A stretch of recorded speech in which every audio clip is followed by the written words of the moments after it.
بسم اللہ الرحمن الرحیم، السلام علیکم۔ پروگرام سیاست ٹونائٹ کے ساتھ میں ہوں شمائلہ چودھری۔ ہمارے آج کے ایجنڈا میں شامل ہے جہاں دنیا ناکام وہاں پاکستان کامیاب، امریکہ بھی تعریف کرنے پر مجبور۔ پاکستان میں ریلیف، بھارت میں مودی سرکار کا سسٹم پوری طرح ناکام۔ تنقید برداشت مگر ریاست پر وار ہرگز نہیں، انفارمیشن منسٹر عطاء اللہ تارڑ کا بیان۔ اس پر ڈیٹیل میں بات کرنے کے لیے ہمارے ساتھ موجود ہیں جواد فیضی صاحب اور خالد قیوم صاحب۔ السلام علیکم سی آپ دونوں کو۔ فیضی صاحب کیا حال ہے آپ کے؟ آج آپ ہمارے ساتھ اسٹوڈیو میں نہیں ہیں۔ ہاں، میں کسی وجہ سے اسلام آباد میں ہی ہوں، جو حالات ہیں، جو سچویشن ہے اس کے تحت۔ اچھا، جو حالات ہیں ان کو لے کر اگر ہم آپ سے یہ کہیں کہ کیا پاکستان واقعہ ہی خطے میں گیم چینجر بن گیا ہے؟ امریکہ جو پاکستان کی تعریف کر رہا ہے، کیا یہ پاکستان پر ان کا اعتماد ہے؟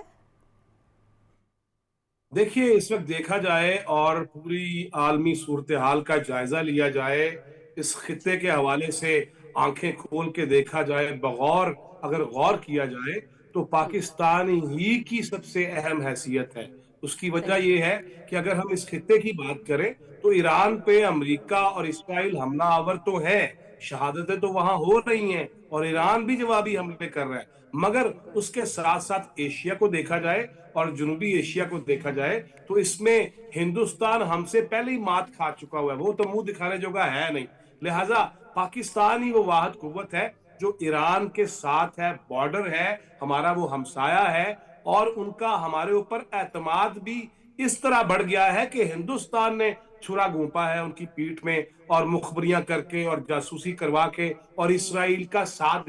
دیکھیے جب نریندر مودی اور نیتن یاہو اسرائیل میں کھڑے ہو کے بات کر رہے تھے کہ ہم افغانستان کے پیچھے ہیں، تو پھر یہ بھی چیز دنیا نے دیکھ لی کہ وہ افغانستان کے ذریعے پاکستان اور ادھر سے ایران کے ذریعے، لہٰذا ہماری اہمیت انتہائی اہم ہے۔ جہاں تک آپ نے یہ بات کی کہ امریکن پریزیڈنٹ کا پھر سے ذکر کرنا، ہمارے پرائم منسٹر کا پھر گزشتہ دنوں جو ذرائع کے مطابق ہے کہ ہمارے فیلڈ مارشل کی گفتگو ہونا، اور اس کے ساتھ وزیر اعظم کا جو ہے وہ امریکن سے رابطے ہونا، ہمارے ڈپٹی پرائم منسٹر وہ جس طرح شب و روز اور شبانہ روز بلکہ کہنا چاہیے کہ وہ جس طرح سفارتکاری کر رہے ہیں، اس ساری صورتحال میں پاکستان ہی وہ ملک بچتا ہے جو اس وقت ثالث کا کردار ادا کرنے کو تیار تو ہے۔ اور آپ نے دیکھا کہ خود امریکن جو عہدیدار ہیں وہ بھی یہ کہہ رہے ہیں کہ ہمارے 15 نکات جو ہیں وہ ایران کو بھجوائے گئے۔ اسی طرح آپ دیکھیے کہ ایک جانب پرائم منسٹر اگر ایرانی پریزیڈنٹ سے بات کرتے ہیں اور گھنٹوں بات کرتے ہیں، اس کے بعد وہ سعودی عرب جاتے ہیں، کیونکہ معاملہ جو ہے نا وہ اس طرح سے ہے کہ چونکہ امریکنز جو ہے یا امریکہ وہ حملے کرتا ہے اگر دیگر ممالک سے اپنے اڈوں سے، تو پھر ایران ان پہ حملہ آور ہوتا ہے۔ اور اس ساری صورتحال میں Pakistan there is no doubt کہ اس وقت سب سے اہم ملک ہے دنیا کا، ایک ایسی ایٹمی قوت جس کی قیادت، اور آج آپ نے دیکھا پرائم منسٹر صاحب کی گفتگو میں انہوں نے کیا کہا کہ وہ خود تو کر ہی رہے ہیں، عالمی جو شخصیات ہیں ان سے گفتگو، سربراہان حکومت سے گفتگو، اس کے ساتھ ساتھ فیلڈ مارشل کا خاص طور پہ ذکر کیا اور ڈپٹی پرائم منسٹر کا ذکر کیا۔ لہٰذا اس وقت پوری دنیا، اور آپ جتنے بھی پوری دنیا کے عالمی جو جرائد ہیں اور جو رسائل ہیں یا میڈیا ہاؤسز ہیں، وہ الیکٹرانک ہوں یا سوشل میڈیم ہو، اس پہ بھی دیکھا جائے تو وہ جو مضمون ہے، وہ آرٹیکلز ہیں جس میں پاکستان کی طرف دیکھا جا رہا ہے، اور خاص طور پہ اہمیت تب بھی بڑھ جاتی ہے جب جرمنی کے بعد فرانس نے بھی یہ کہہ دیا کہ ہم اس جنگ میں شریک نہیں ہیں امریکہ اور اسرائیل کے ساتھ۔ تو پھر وہ ممالک جو یورپین کنٹریز ہیں، وہ ممالک جو امریکہ کے قریب سمجھے جاتے ہیں، وہ اگر پیچھے ہٹ گئے تو ہمارے تو خطے میں ہے، ہمارے تو پڑوس میں معاملہ ہو رہا ہے۔ لہٰذا پاکستان ہی سب سے اہم ہے، اور سب سے پہلے پاکستان ہی ہے، اور پاکستان ہمیشہ زندہ باد ہی رہے گا انشاءاللہ۔ بالکل۔ اور خالد صاحب، پاکستان اس طرح سے میڈیٹر بننا بڑے فخر کی بات ہے۔ ہماری یہ جو کوششیں ہیں یہ سفارتکاری کی، کیا یہ خطے میں مستقل امن قائم کر سکتی ہیں؟ دیکھیے کہ یہ پاکستان کا اس وقت دنیا بھر میں جو اہم ترین جو رول اس وقت نظر آ رہا ہے، یہ پاکستان کی جو سمارٹ فارن پالیسی ہے، ایک تو اس کا نتیجہ ہے، اور دوسرا بین الاقوامی سطح پر ہمارے وزیر اعظم شہباز شریف کی اور ہمارے فیلڈ مارشل کی جو بہترین سفارتکاری ہے اس کا بھی نتیجہ ہے۔ دوسرا پاکستان نے دیکھیے کہ بڑا ایک کردار جو ہے دہشت گردی کے خلاف جنگ میں بڑی طویل ترین جنگ جو ہے وہ پاکستان نے لڑی ہے، اور پاکستان نے اپنے مسل دکھائے ہیں، خاص طور پر انڈیا کو جس طرح جو ہے وہ ذلت امیز شکست دی ہے پاکستان نے، اور اس کے ساتھ جو دہشت گردوں کا پیچھا کر کے افغانستان کے اندر جا کر دہشت گردوں کو نشانہ بنایا گیا، ان کے ٹھکانوں کو نشانہ بنایا گیا، اور اس طرح پاکستان کا جو نہ صرف اس خطے کے اندر اس وقت پوری دنیا پاکستان کی طرف دے رہی ہے، پوری دنیا کی نظریں جو ہیں وہ اسلام آباد کی طرف جو ہیں وہ اس وقت لگی ہوئی ہیں، اور اس کی مثالیں جس طرح فیضی صاحب فرما رہے تھے کہ انٹرنیشنل میڈیا پر جو سب سے بڑی سٹوری ہے وہ پاکستان کے کردار کے بارے میں، پاکستان کی ثالثی کے بارے میں ہے۔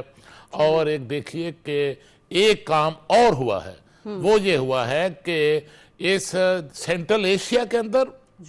اور مشرق وسطیٰ کے اندر، میڈل ایسٹ کے اندر، ان دونوں خطوں کے اندر جو کلیدی رول آپ کو نظر آ رہا ہے وہ پاکستان کا نظر آ رہا ہے، اور سینٹرل ایشیا اور مشرق وسطیٰ میں، میڈل ایسٹ میں جو رول ختم ہوا ہے اب وہ نریندر مودی کا اور انڈیا کا اور بھارت کا جو رول ہے وہ ختم ہوا ہے، اور پاکستان نے جو ہے وہ بین الاقوامی سطح پر اپنا رول جو ہے، کردار جو ہے اس کو ثابت کیا، جس کی ایک بڑی وجہ یہ ہے کہ انڈیا نے اپنا اعتماد ختم کیا ہے، انڈیا نے ایران کے ساتھ بھی اپنا اعتماد ختم کیا ہے، امریکہ کے ساتھ بھی اپنا اعتماد ختم کیا ہے، اور دیگر جو خلیجی ممالک ہیں ان کے ساتھ بھی ان کا کردار جو تھا، جو رول تھا، اعتماد جو تھا وہ ختم ہوا۔ اور اس کی بنیادی وجہ یہ بھی تھی کہ اس جنگ شروع ہونے سے 2 روز قبل نریندر مودی کہاں تھے؟ نریندر مودی تو 2 دن پہلے اسرائیل میں تھے، اور انہوں نے اپنا جو وزن ہے وہ اسرائیل کے پلڑے میں ڈالا، اور پاکستان اس وقت دنیا کا ایسا ملک ہے، خاص طور پر اس خطے کے اندر ایسا ملک ہے جس پر امریکہ کا بھی اعتماد ہے، جس پر ایران کا بھی اعتماد ہے،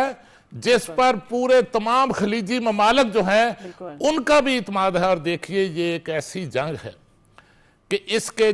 سے جو جس بحران نے جنم لیا ہے اس کے اثرات سے دنیا کا ہر فرد متاثر ہوا ہے، اور اس وقت پاکستان جو ہے وہ نہ صرف اس خطے کو بلکہ پوری دنیا کو جو ہے اس بحران سے نکالنے کی کوشش کر رہا ہے، کیونکہ یہ بحران جو آئل کرائسس کا بحران آیا ہے یہ 70 سے بھی بڑا آئل کا کرائسس کا جو بحران ہے اس سے بڑا بحران، اس میں یومیہ 1 crore 10 lakh barrel oil supply جو ہے وہ متاثر ہوئی ہے۔ اور اس میں دیکھیے کہ کس طرح ہمارے وزیر اعظم پاکستان نے، ہمارے فیلڈ مارشل نے، ہمارے وزیر خارجہ نائب وزیر اعظم اسحاق ڈار صاحب نے جو ہے وہ دن رات محنت کی، اور دنیا تمام جو سٹیک ہولڈرز ہیں ان کو اعتماد میں لیا، اور اس کے ساتھ ساتھ وزیر اعظم پاکستان کی قیادت میں ہماری جو معاشی ٹیم ہے اس نے جو ہے ملک کے اندر، کیونکہ اس جنگ کے سب سے زیادہ پوری دنیا سے متاثر ہوئی ہے، لیکن سب سے زیادہ جو اثرات آ سکتے تھے وہ پاکستان پر آ سکتے تھے، کیونکہ پاکستان کی جو اکانومی ہے، پاکستان کی جو معیشت ہے وہ میڈل ایسٹ کے ساتھ جڑی ہوئی ہے، اور اس کے باوجود ہماری معاشی ٹیم کی جو تیاریاں تھی وزیر اعظم کی ہدایات کی روشنی میں وہ بر وقت اقدامات کے نتیجے میں یہاں پر اس طرح کا کرائسس آپ کو نظر نہیں آ رہا، انرجی کرائسس جس طرح کا آپ کو انڈیا کے اندر نظر آ رہا ہے۔ وہاں پر دیکھیے کہ گیس کے بحران نے جو ہے وہاں پر قطاریں لگ چکی ہیں، اور وہاں پر لوگ پارلیمنٹ کے اندر، وہاں کی پارلیمنٹ کے ارکان اور سیاسی جماعتیں پروٹیسٹ کر رہی ہیں، اور پارلیمنٹ کے باہر بھارت کے، انڈیا کے عوام جو ہیں اب وہ قطاروں میں لگے ہوئے ہیں اور وہ احتجاج کر رہے ہیں۔ نریندر مودی جو ہے وہ اس وقت انڈیا کے اندر جو ہے وہ شدید دباؤ کا اشکار ہو چکا ہے. شدید قسم کی تنقید کا سامنا ہے کہ بھارت کا جو رول ہے وہ اس بحران میں بین الاقوامی سطح پر جو اس جنگ کے خاتمے کے لیے امن کے لیے کوششیں ہو رہی ہیں اس میں جو ہے نریندر مودی کہیں نظر نہیں آ رہا. بھارت اس سارے معاملے میں بے اثر ہو چکا ہے. رول اگر بڑا ہے اس خطے کے اندر, اس ریجن کے اندر, میڈل ایسٹ کے اندر اور بین الاقوامی عالمی منظرنامے میں, تو رول صرف پاکستان کا بڑا ہے. اور آج تک اتنا بڑا رول جو ہے, کردار جو ہے وہ پاکستان کو نہیں ملا جس طرح کا رول اس وقت پاکستان کی جو سیاسی اور عسکری قیادت ادا کر رہی ہے ان کو ملا. بالکل, جو مل کر کام ہو رہے ہیں. فیضی صاحب, خالد قیوم صاحب نے بڑی ڈیٹیل میں ہمیں بتایا. یہ بات سچ ہے کہ مودی کی پوری دنیا میں اور بھارت میں اسپیشلی اس کی اپنی جو قوم ہے, عوام ہے, جو لوگ ہیں, جو اس کے لیڈرز ہیں, وہ بھی تنقید کا نشانہ بنائے ہوئے ہیں اس کو, اور بڑی رسوائی کا سامنا کرنا پڑ رہا ہے. آج پرائم منسٹر شہباز شریف نے فیضی صاحب جو قوم سے خطاب کیا ہے, انہوں نے بہت جیسے ابھی خالد صاحب نے بتایا کہ بہت بڑا بحران ہے آئل کا پوری دنیا میں, تو انہوں نے اپنی پاکستانی قوم کو بڑا ریلیف دیا ہے. اور انہوں نے کہا ہے کہ مجھے جو تجویز دی گئی تھی پیٹرول کی 95 روپے جو تھی وہ فی لیٹر, اور ڈیزل کی جو تھی 203 روپے, کہ اس میں جو ہے وہ اضافہ کر دے, تو انہوں نے کہا میں نے مسترد کر دیا, میں اپنی عوام پر بوجھ نہیں ڈالنا چاہتا. کیا کہیں گے؟ دیکھیے, اس موقع پر جب بہت ساری ایسی فیک نیوز چل رہی تھیں, ڈس انفارمیشن چل رہی تھی, جب لاک ڈاؤن کی باتیں کی جا رہی تھیں اور فضول میں کی جا رہی تھیں, حکومت نے ابھی کوئی ایسا فیصلہ لیا ہی نہیں. اور ان حالات میں جب جگہ جگہ لوگ جو ہے وہ مورچے سنبھال کے بیٹھے تھے کہ جو ہی پیٹرول کی اور ڈیزل کی قیمتوں میں اضافہ ہوگا تو پھر سے ایک دفعہ ایسی حرکتیں کی جائیں گی جیسی ہم نے دیکھی کہ جی ایس پی پلس کے حوالے سے جو پاکستان کے خلاف دشمنی کا مظاہرہ کیا گیا, تو بڑے لوگ مورچے سنبھال کے بیٹھے ہوئے تھے کہ پیٹرول یہاں پہ چلا جائے گا, مہنگائی کا طوفان آ جائے گا, اور اس کے بعد ملک کے اندر جو ہے وہ پھر طنز کرنے کا, تنقید کرنے کا سارا موقع مل جائے گا. لہٰذا اس پہ تو پانی ڈال دیا آج شہباز شریف صاحب نے, وزیر اعظم صاحب نے. اور خاص طور پہ دیکھیے کس قدر ذمہ داری لی ہے, اور بھاری بوجھ ہے یہ, بھاری برکم جو حکومت وقت نے اٹھایا ہے کہ جب پوری دنیا میں, ابھی خالد قیوم صاحب بات فرما رہے تھے, تو مسئلہ یہ ہے کہ خام پیٹرول جو ہے, خام تیل جو ہے, اس میں 4% اضافہ ہوا ہے. لیکن جس دن اضافہ ہو رہا ہے ہم یہ دیکھ رہے ہیں, اسی دن ہمارے وزیر اعظم قوم سے خطاب میں یہ خوشخبری سنا رہے ہیں کہ مجھے اندازہ ہے عوام کے مسائل کا اور مہنگائی کا, اور موٹر سائیکل ہو یا گاڑی والا ہو اس کے پیٹرول کا, اور ہم نہیں چاہتے کہ وہ چیزیں جو ان کی چل رہی ہیں وہ خدا نخواستہ اس پہ اثر پڑ جائے, اس میں مسائل پیدا ہو جائیں, آمد و رفت کے معاملات ہیں. لہذا اور پیٹرول پہ صرف گاڑیاں تھوڑی چلتی ہیں, تیل کے اوپر تو ساری چیزیں چل رہی ہیں توانائی کے ساتھ اور پیٹرولیم کے ساتھ. لہذا اس ساری صورتحال میں آج جس طرح قوم کو یہ خطاب کرتے ہوئے پیغام دیا گیا قوم سے گفتگو میں, وہ میں سمجھتا ہوں کہ انتہائی خوشائند ہے. اگرچہ موجودہ عالمی حالات کے تحت اور معاشی حالات کے تحت یہ بڑا کٹھن فیصلہ تھا, یہ بڑا جرت مندانہ فیصلہ تھا, یہ بڑا جو جسے کہتے ہیں دلیرانہ اقدام ہے کہ پیٹرول کی قیمتوں میں جہاں پوری دنیا میں اضافہ ہو رہا ہو, اور خاص طور پہ خالد قیوم صاحب جس طرح بات کر رہے تھے کہ ہندوستان کے اندر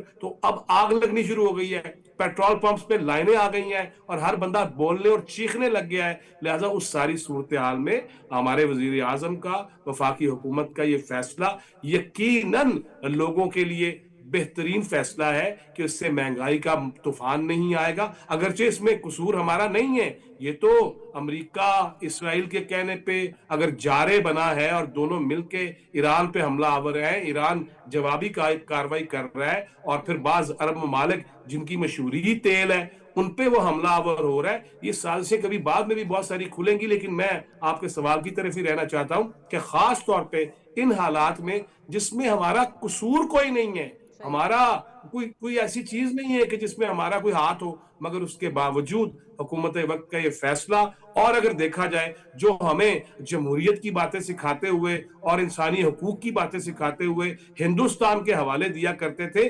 آج ان کے منہ پہ تالے لگے ہوئے ہیں وزیر اعظم کی گفتگو کے بعد اور قوم سے خطاب کے بعد. انہیں سانپ سونگ گیا ہے کہ اب کیا کہیں گے، کس طرح کہیں گے. کل تلک وہ ہندوستان کے حالات ہمیں بتایا کرتے تھے سوشل میڈیم پہ، سچے بھی اور جھوٹے بھی، لیکن آج وہ بالکل خاموش ہو گئے ہیں، زبانیں گنگ ہو گئی ہیں کہ وہ بول نہیں پا رہے کہ ایک طرف ہندوستان کے اندر کیا صورتحال ہے اور ایک طرف پاکستانی حکومت کے کیا فیصلے ہیں. میں سمجھتا ہوں کہ اس وقت وزیر اعظم کا، ان کی ٹیم کا شکریہ ادا کرنا چاہیے. اور میں یہ بھی سمجھتا ہوں اگرچہ میں ہائی آکٹین استعمال کرتا ہوں چھوٹی سی غریبانہ گاڑی میں اس کے انجن کو بہتر کرنے کے لیے، لیکن واقعتاً یہ فیصلہ بھی بڑا اہم تھا کہ جو لگژری گاڑیاں ہیں جن کے پاس، وہ اگر وہ افورڈ کر سکتے ہیں کروڑوں کی گاڑیاں، پھر وہ ہائی آکٹین کو مہنگے داموں خرید بھی سکتے ہیں. میں سمجھتا ہوں کہ یہ غریب کے لیے، مڈل کلاس کے لیے بہترین فیصلہ ہے.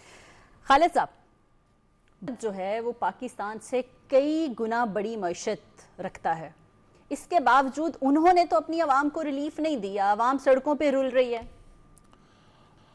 دیکھیے کہ اس وقت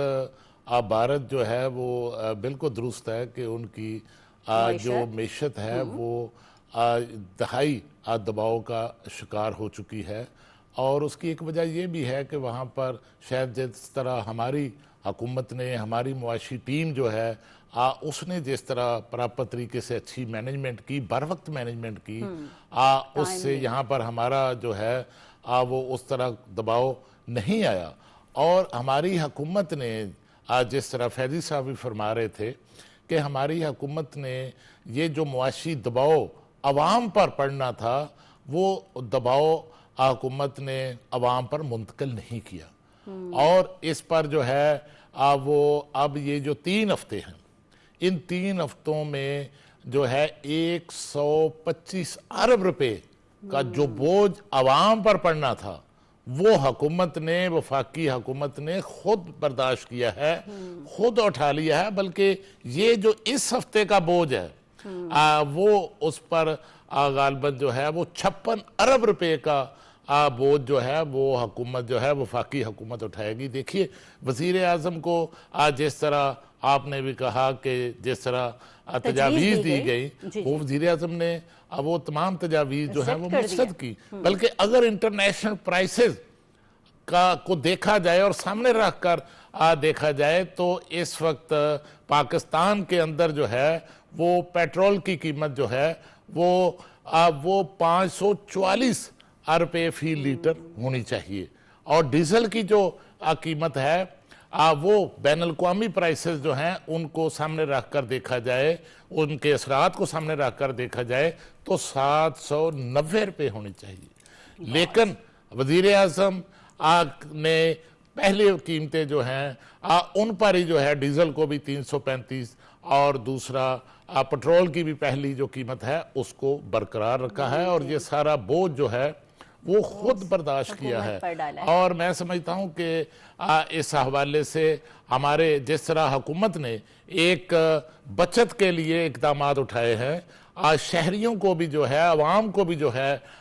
اس طرف جو ہے وہ توجہ دینے چاہیے. اور بھارت کے اندر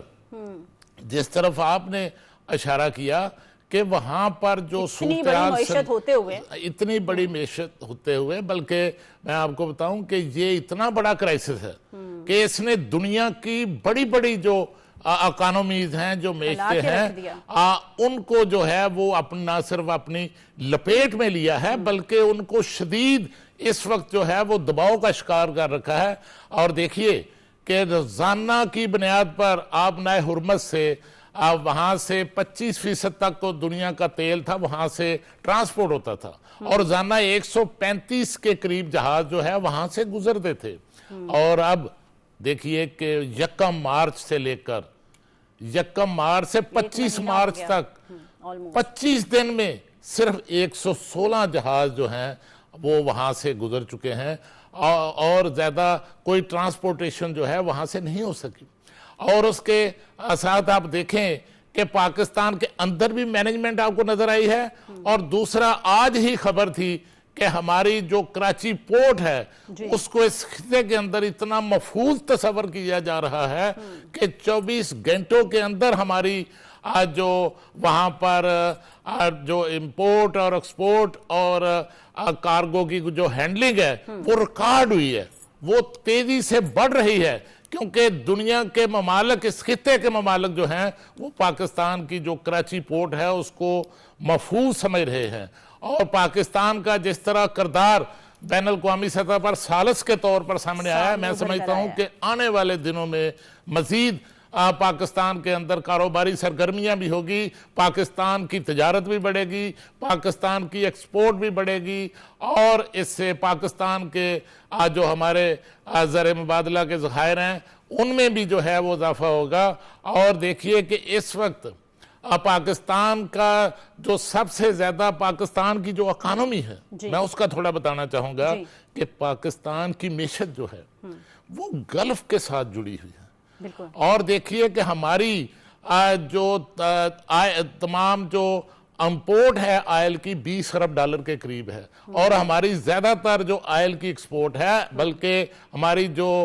گیس کی امپورٹ ہے وہ ساری گلف ممالک سے آتی ہے، بلکہ سعودی عرب سے تو ہمیں ادھار پر، کریڈٹ پر جو ہے، ڈیفرڈ پیمنٹس پر جو ہے 1 ارب 20 کروڑ ڈالر کا جو ہے وہاں سے ایک آئل فیسیلیٹی جو ہے وہ بھی وہاں سے مل رہی ہے۔ یہ آئل فیسیلیٹی جو ہے جب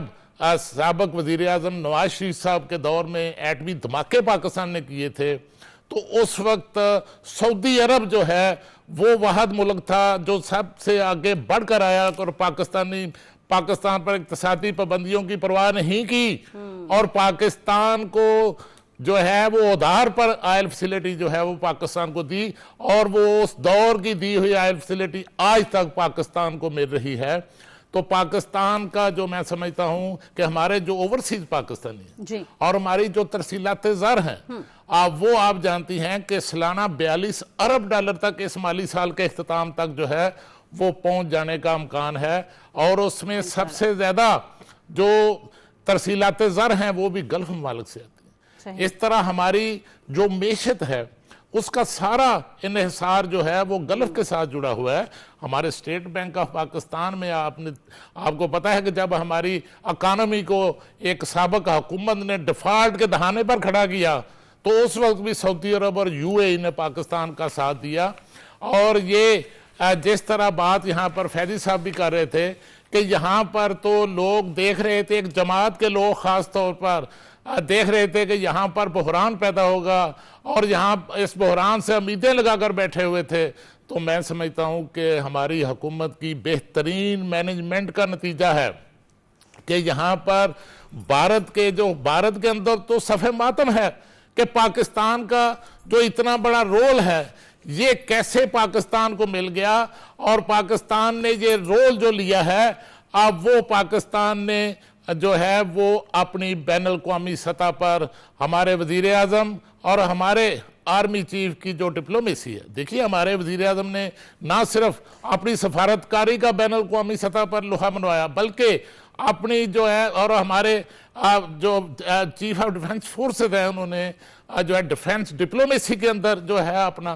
لوہا اور اپنی حیثیت کو منوایا، بلکہ ہمارے وزیر اعظم نے اکنامک ڈپلومیسی میں بھی بین الاقوامی سطح پر جو ہے اپنی صلاحیتوں کا اعتراف کرایا۔ IMF کا جو 2 بار جو پروگرام IMF نے دیا اس میں ہمارے وزیر اعظم نے براہ راست IMF کی مینیجنگ ڈائریکٹر سے مذاکرات کیے، اور اس کے نتیجے میں پاکستان کو IMF کا پروگرام ملا، اور پاکستان کی معیشت جو ہے وہ ڈیفالٹ سے بچی، اور استحکام کی طرف اب جو ہے وہ معیشت ہماری جو ہے اب وہ رواں دواں ہے، اور اس کے اثرات جو ہیں آپ نے دیکھا کہ اتنا بڑا کرائسس جو ہے اس میں بھی پاکستان نے ان اثرات کو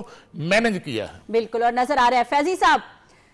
خالد بہت ساری باتیں جو ہے نا ہمیں ایک ہی فلو میں بتا گئے ہیں، ایک تو بھارت کی بھی ساری ڈیٹیل بتا گئے ہیں، اوپر سے جو ہے PTI کی بھی بہت ساری جو ہیں وہ باتیں کر گئے ہیں ایک ہی فلو میں۔ تو میں پہلی بات تو یہ ہے کہ جو پاکستان نے سفارتکاری کی ہے، جو کامیابیاں پوری دنیا سے سمیٹ رہا ہے پاکستان، ایک تو یہ بھارت سے برداشت نہیں ہو رہی، اور ان کے جو بڑے بڑے لیڈر ہیں فیضی صاحب وہ سفارتی جو ہے وہ رول اینڈ ریگولیشن بھول گئے ہیں, گالی گلوچ پہ اتر آئے ہیں. پتہ نہیں یہ ان کے ہاں یہ جمہوریت, گالیاں دینا جمہوریت ہے؟ اور سیم وہی والی بات, میں بھی لمبی بات کروں گی, کویسچن میرا لمبا بنا دیا خالد صاحب نے, وہی جو ہے پی ٹی آئی پاکستان میں کر رہی ہے. مجھے سمجھ نہیں آتی ان کی, شاید آپ کو آتی ہو, آپ بڑے ہیں, سمجھدار ہیں اور ان کے پرانے واقف ہیں, ہم تو چلے نئے ہیں نا, تو ہمیں سمجھ نہیں آتی کہ یہ کون سے پاکستان کے دوست ہیں کہ ایک بار پھر انہوں نے 9 مئی کر دیا معیشت کو لے کر. پہلے ڈیفالٹ کی باتیں کرتے تھے اور اب ہمیشہ کوئی بھی بات ہوتی ہے پاکستان پر حملہ کر دیتے ہیں. ان سے ہماری جنگ بھارت سے ہو, ان کو بھارت پہ پیار آتا ہے, ہماری جنگ افغانستان سے ہو, ان کو افغانستان کے ساتھ جنگ ہو تو وہ اچھے لگتے ہیں. اور ابھی جو دوبارہ سے معیشت پر 9 مئی کی ہے اس کا کیا کرنا ہے؟ دیکھیے, پہلی بات تو یہ ہے کہ اگرچہ میرے سامنے بنی پی ٹی آئی, لیکن جو آپ نے کہا نا کہ میں زیادہ جانتا ہوں, نہیں, مجھ سے زیادہ خالد قیوم صاحب پی ٹی آئی کو جانتے ہیں. خالد صاحب میں نے کہا نا, میری ساری باتیں ایک ہی فلو میں بول گئے ہیں, انہی سے تو اتنے سارے کویسچن میرے مائنڈ میں آئے ہیں. خالد قیوم صاحب کے مراسم زیادہ بہتر رہے ہیں, ساڑھے تک کبھی بھی نہیں رہے, لیکن میں آگے آ جاتا ہوں. دیکھیے, 2 چیزیں ہیں بڑی اہم. اس دنیا کے اندر بہت سارے ممالک کے اندر زبان و بیان نے جہاں تباہی مچائی, جہاں پہ اپنے ہی ملک کے خلاف بغاوت کے اقدامات اور سازشیں سامنے آئیں, جہاں پہ ہمارے پاکستان سمیت جس قسم کی زبان ہم یہاں سن رہے ہیں آج کل یا سنتے رہے ہیں دھرنوں کے اندر بھی, وہی زبان اور وہی لینگویج ہم نے ہندوستان کے اندر بھی دیکھی کہ وہ, آپ بالکل صحیح کہہ رہے ہیں کہ ڈپلومیٹک لیول کو اگر دیکھا جائے, انکلیو پہ اگر چلا جائے اور اس میں نظر دوڑائی جائے تو پھر تو یہ زبان بنتی نہیں ہے. یہاں تو جنگوں کے مابین بھی اس گھٹیا لیول پہ نہیں آیا جاتا جو ہندوستان آ جاتا ہے, کیونکہ اس کا لیول ہے ہی گھٹیا. کیونکہ اس نے ہم پہ الزام لگائے, ہم نے کہا آ جاؤ جی سارے مل بیٹھتے ہیں اور تحقیقات کر لیتے ہیں اور ثبوت و شواہد سامنے لے آئیں, ہم مان جائیں گے اگر ہم نے کچھ کیا ہے تو. پہلگام میں آپ کو یاد ہے ان دنوں ہم پروگرام کر رہے تھے اور اسی طرح ہی ہم بات کر رہے تھے. لہٰذا اس ساری صورتحال کے اندر خالد قیوم صاحب نے بہت اچھے لیول پہ ہندوستان کے جو لیول کو, اس کے معیار کو, گھٹیا لیول کو وہ بے نقاب کر دیا. اچھا, ابھی خالد قیوم صاحب ایک بات شمائلہ اور بھی کر رہے تھے کہ ہماری خاص طور پہ بندرگاہیں وہ کتنی محفوظ تصور ہو رہی ہیں. تو میں, انہوں نے تو 24 گھنٹے میں کہا, 24 گھنٹے میں جتنا فائدہ ہوا ہے وہ پورے 1 سال میں نہیں ہو سکا. جو شپمنٹ تھیں, اور وہ اسے شاید خالد صاحب ٹرانس شپمنٹ کہتے ہیں لہذا ٹیکنیکلی, تو وہ ہم نے اس قسم کی. اب دیکھیے, دنیا جو نقصان کی طرف جا رہی ہے, اور یہ بھی بتا دیا گیا کہ کتنی فلائٹس کینسل ہو رہی ہیں, پاکستان کی بھی ہو رہی ہیں, مگر اس طریقے سے نہیں ہو رہی جو دیگر ممالک کی ہو رہی ہیں. ہم اگر یہ بھی ایک جائزہ لینے کی کوشش کریں کہ اس ساری صورتحال میں کس کس کا کیا نقصان ہو رہا ہے, اور ہمارے ایک مضبوط ہونے کی وجہ سے, محفوظ ہونے کی وجہ سے ہمارے پاس کتنے مواقع آ گئے ہیں کہ ہم سرمایہ کاری کے حوالے سے اور مالی جو معاملات ہیں اس کو بہتر کرنے کے حوالے سے اللہ تعالیٰ ہمیں یہ مواقع دے رہا ہے الحمدللہ. اور ہم اللہ کرے کہ اس کو بڑے احسن طریقے سے لے کے چلتے رہیں اس پالیسی کو. ایک بات اور بھی ہے, دیکھیے, آبنائے حرمت سے 5 ممالک کے جو شپس ہیں اس کا ذکر کیا گیا, اور میں عباس عراقچی صاحب کا وہ پڑھ رہا تھا ٹویٹ بھی, اور وہ خبریں بھی دیکھ رہا تھا کہ انہوں نے 5 دوست ممالک کا نام لیا. اس میں چین ہے, روس ہے, پاکستان ہے, اور اس کے بعد جو ہے عراق ہے, اور ہندوستان کا بھی نام لے دیا. مجھے اس پہ بھی اچنبا ضرور ہوا کہ ہندوستان نے تو چھرا گھونپا ہے ایران کی, اور وہ اب بھی دوست کہہ رہے ہیں, ان کو اس پہ بھی غور کرنا چاہیے کہ وہ ہندوستان جو جس طرح خالد قیوم صاحب کہہ رہے تھے کہ اس جنگ سے 2 دن پہلے وہ نیتن یاہو کے ساتھ کھڑے ہو کے اس خطے کے حوالے سے اور جو فتنۃ الخوارج ہے اس کی پشتی بانی کی بات کر رہا تھا, اور پھر جو جاسوس پکڑے گئے ہندوستان کے, ایران سے, اور پھر یہ ثبوت و شواہد بھی ایران کے پاس بھی ہیں, سب کے پاس ہے کہ ساری صورتحال میں ہندوستان نے ایران سے کیا دشمنی لی. حالانکہ بہت سی دوستی کی پینگیں تھیں ان کے درمیان, مگر جب ایران پہ کڑا وقت آیا تو ہندوستان ساتھ نہیں کھڑا. آج بھی اگر وہ ہندوستان کو دوست کہہ رہے ہیں تو یقیناً کوئی وجہ ہوگی, لیکن میری سمجھ سے بات ہے. ایک بات, ہندوستان ہمارا دشمن ہے, یہ بات کوئی چھپی ہوئی نہیں ہے کسی سے بھی, لیکن میں کہہ رہی ہوں یہ پی ٹی آئی والوں کا کیا کرنا ہے. دیکھیں, آپ تنقید کریں لیکن اگر آپ ریاست پر حملہ کریں گے وہ تو برداشت نہیں ہوگا. انفارمیشن منسٹر ہمارے اطاعت طاہر صاحب نے بھی یہی کہا ہے. یہ ہمیشہ پی ٹی آئی والوں کی یہ بنی ہوئی ہے ایک ریت, یہ ریاست پاکستان پر حملہ کرتے ہیں, کیوں؟ دیکھیے یہ میں یہ کیا سمجھتا نیا ہوں پاکستان کہ تھا ان کا؟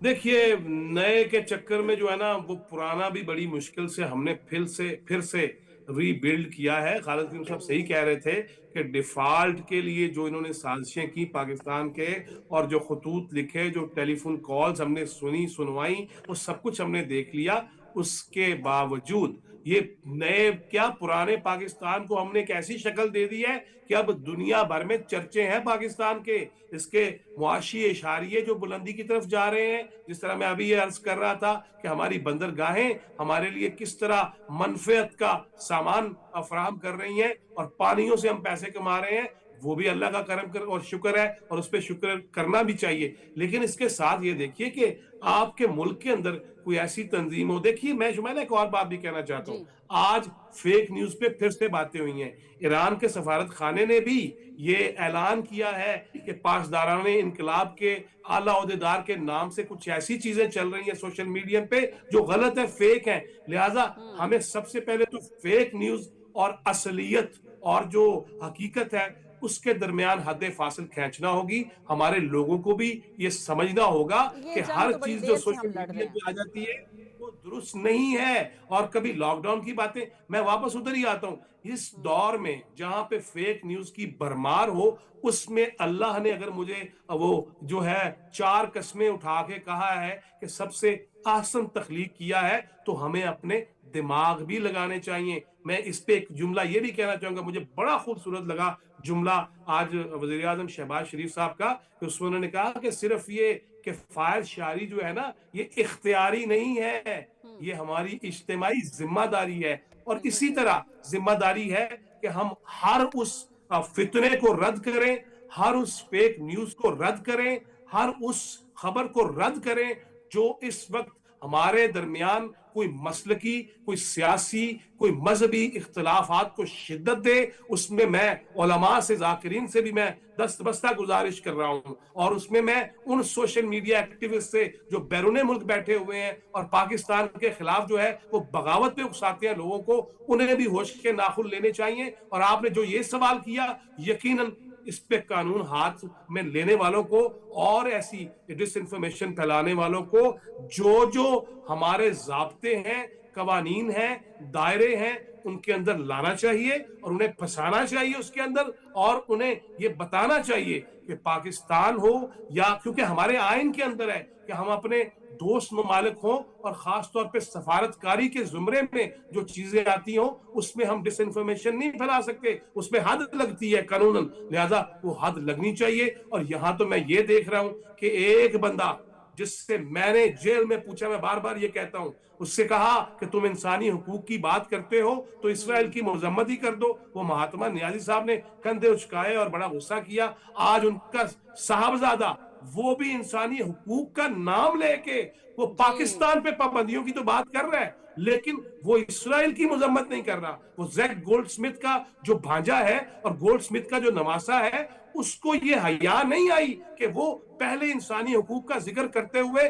غزہ کی بات کرتا, ایران کی بات کرتا, جنگ و جدل کی بات کرتا, اس کی مذمت کی بات کرتا, لیکن اس نے پاکستان کو نقصان پہنچانے کی کوشش کی ہے. لہٰذا جو چہرے سامنے آ رہے ہیں ان کو پن پوائنٹ کیا جائے, اور اگر ہمارے معاہدے موجود ہیں ان ممالک کے ساتھ جہاں وہ بیٹھے ہوئے ہیں, جہاں وہ کہہ رہے ہیں, جہاں وہ سنا رہے ہیں, جہاں گفتگو کر رہے ہیں, ملاقاتیں کر رہے ہیں, سازشیں کر رہے ہیں, میں سمجھتا ہوں کہ معاہدے ہیں تو اس پہ عمل ہونا چاہیے. ان کو خطوط لکھے جائیں, ان کے ساتھ جو بھی ہمارا طریقہ کار ہے اس کے مطابق کارروائی آگے بڑھائی جائے. اور خاص طور پہ وہ لوگ جو مرشد آپ ناراض ہیں, ان کی ٹیلی فون کال سی, زلفی بخاری جیسے لوگوں کو جو ہے وہ یہاں پہ مزید کیسز بنائے جائیں. وہ پہلے ہی مفرور ہے, پہلے ہی عدالت سے بھاگا ہوا ہے, اس کے نام کی چٹھیاں نکلی ہوئی ہیں عدالتوں سے, لہذا اس پہ مزید مقدمات بننے چاہیے.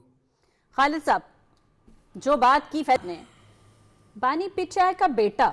وہ بھی بانی پیٹرائے کے نقش قدم پر چل پڑا ہے. پہلے باپ جو تھا وہ ملک کے خلاف بیان دیتے تھے, اب بیٹا بھی وہی سب کر رہا ہے. دیکھیے کہ جس طرح بانی پی ٹی آئی نے ریاست پر حملہ کیا، ریاستی اداروں پر حملہ کیا، پاکستان کی قومی سلامتی کے اداروں پر حملہ کیا، 9 مئی کیا۔ اس کے بعد آپ نے دیکھا کہ پھر پاکستان کی معیشت پر بھی جو ہے وہ پی ٹی آئی نے حملے کیے، پاکستان کی معیشت کو ڈیفالٹ کے دہانے پر کھڑا کرنے کے لیے، ڈیفالٹ قرار دینے کے لیے کس طرح جو ہے وہ آئی ایم ایف کو خطوط لکھے گئے، اور اس طرح بین الاقوامی مالیاتی ادارے جو ہیں ان سے کہا گیا کہ پاکستان کا یہ پروگرام جو ہے اس کو منظور نہ کیا جائے۔ اور اب کیا ہوا کہ اب ایک تازہ حملہ جو ہے ایک بار پھر پاکستان کی معیشت پر ان کے صاحبزادوں نے، ان کے بیٹوں نے حملہ کیا ہے، اور یہ انتہائی G S P plus status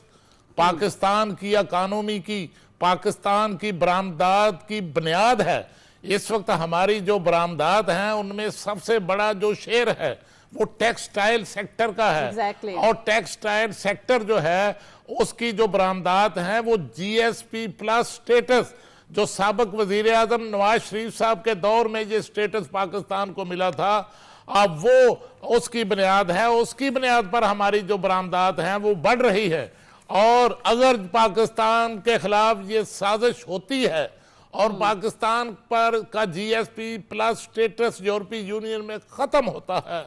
اللہ کرے یہ نہ ہو، ایسی نوبت نہ آئے، تو اس سے پاکستان کی اکانومی کو، پاکستان کی معیشت کو سالانہ 8 سے 9 ارب ڈالر کا جو ہے وہ بہت بڑا ایک نقصان ہو سکتا ہے۔ یہی تو ان سے برداشت نہیں ہو رہا، اور اس سے پاکستان کی اکانومی کو ایک ناقابل تلافی نقصان جو ہے وہ پہنچ سکتا ہے۔ لیکن اس جماعت نے یہ فیصلہ کر لیا ہے کہ ان کی مفادات، ان کی پارٹی کے مفادات، ان کی قیادت کے مفادات، اور جو اڈیالہ جیل میں صاحب بیٹھے ہوئے ہیں ان کے مفادات کو پاکستان کے مفادات سے بھی بڑا کر لیا ہے۔ لیکن میں سمجھتا ہوں کہ اس وقت اس پر، ان کے اس بیان پر، اس فیصلے پر، پاکستان کے جی ایس پی پلس سٹیٹس کو ٹارگٹ کرنے پر جو ہے اس وقت پاکستان کے اندر، پاکستان کے عوام میں شدید قسم کا جو ہے وہ غم و غصہ ہے، شدید رد عمل ہے، اور خاص طور پر ہماری جو ٹریڈر کلاس ہے اور ہمارے جو ایکسپورٹرز ہیں، جو ٹیکسٹائل کے ایکسپورٹرز ہیں، آج بھی جو ایفٹما کی قیادت ہے اور پاکستان کی فیڈریشن آف پاکستان چیمبرز کی جو قیادت ہے، ان کی طرف سے آج ایک بڑی بھرپور ہنگامی پریس کانفرنس بھی کی گئی ہے،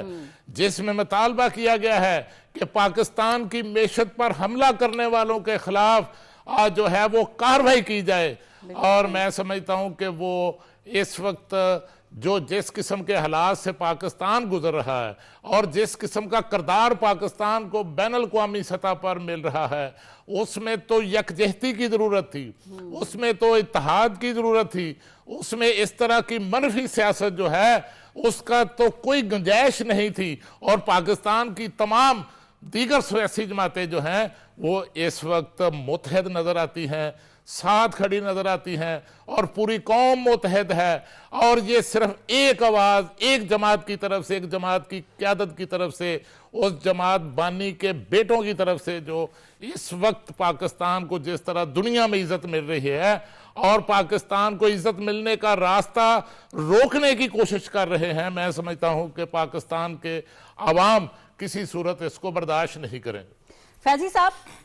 ہم اور ہماری گورنمنٹ، ہمارے انفراسٹرکچر اتنی بار آفر دے چکے ہیں انہی بیٹوں کو پاکستان آنے کی کہ آپ پاکستان آنا چاہتے ہیں تو آئیں، آپ اپنے باپ سے ملنا چاہتے ہیں تو ملیں،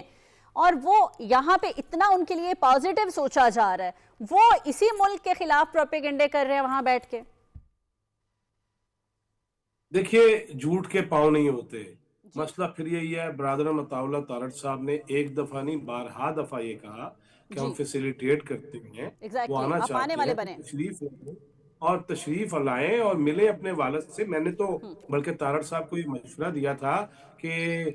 بیٹیوں کا پیار زیادہ ہوتا ہے والدین سے اور باپ سے خاص طور پہ، تو اس میں بھی تھوڑا ایزی کر دیں اگر وہ ٹیرین بھی آنا چاہے۔ لیکن میں بہرحال پھر آپ کے سوال کی طرف ہی آتا ہوں۔ انہوں نے سارے بچوں کا کہا تھا، انہوں نے یہ نہیں کہا تھا بیٹے آئیں اور بیٹی نہ آئیں، انہوں نے کہا سارے بچے۔ میں نے تو یہ کہا تھا چونکہ ان کے تو نائب کوپ کا معاملہ ہو سکتا ہے, اس بیچاری کے پاس تو نائب کوپ نہیں ہوگا نا, وہ رجسٹرڈ نہیں ہے, تو ویسے ہی ایزی کر دیں تاکہ وہ جی بھی آ کے مل سکے اپنے والد محترم کو. مسئلہ صرف یہ ہے, دیکھیے جب ابھی خالد قیوم صاحب نے بالکل صحیح فرمایا کہ جب آپ کی سوچ, آپ کا مرکز, آپ کا محور, آپ کا جو گول اور آپ نے جو ٹارگٹ رکھا ہو وہ صرف میں ہو,